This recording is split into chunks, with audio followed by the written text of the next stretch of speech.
Every time I have a dream, somehow I accomplish it.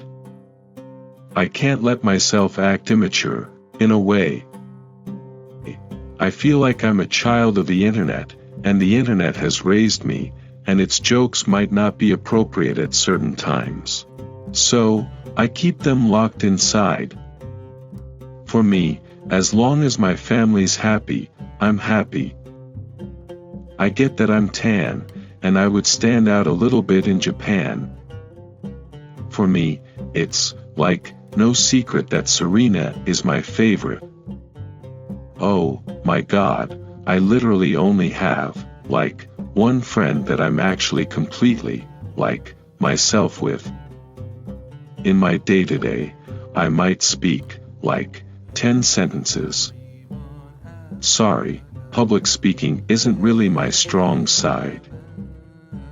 I can't really act entitled. It takes me a while to absorb things. For me, I do better in Grand Slams. I like when there's more people watching. Of course, I'm happy that I won a Grand Slam. I don't think there's anything that can take away from that.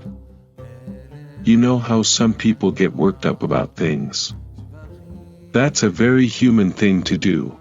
Sometimes, I don't know, like, I feel like I don't want to waste my energy doing stuff like that. I think about this on the court, too.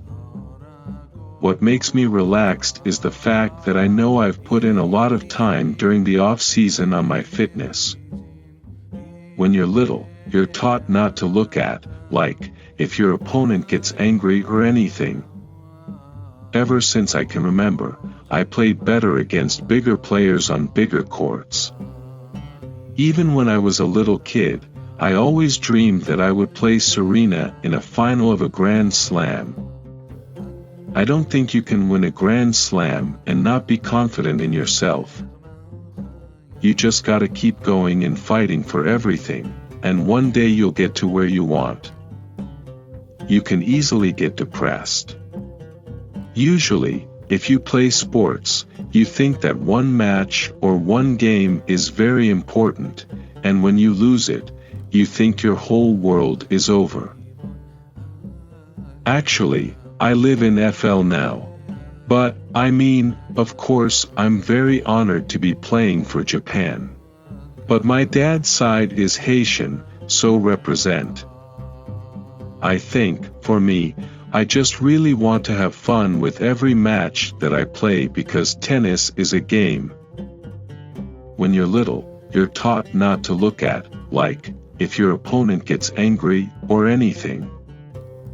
When I play my match, everything else is completely not in my mind anymore. Most people know me for US Open, right? And during US Open, I didn't show any emotions most of the time. But then after that, I did show, well, in my opinion, it was a lot of emotions. I got upset, and then I threw my racket or stuff like that. For me, every practice and match I've played, it feels like the year is short and long at the same time. I'm aware of all the work I put in. I don't know if anybody knows this, but Serena's my favorite player. Just playing against her is kind of like a dream for me, so I'm very grateful that I was able to play her, and it's even better that I was able to win. In a perfect dream, things would be set exactly the way you would want them. But I think it's more interesting that in real life, things aren't exactly the way you planned. If there is one positive thing I can say about myself, it's that I learn quickly, so, for me it has been fun because I like to apply what I did wrong in the past, and I think that is what I was able to do today. How I came this far is a miracle, but you can too. My mom has sacrificed a lot for me, and it means a lot for her to come and watch my matches.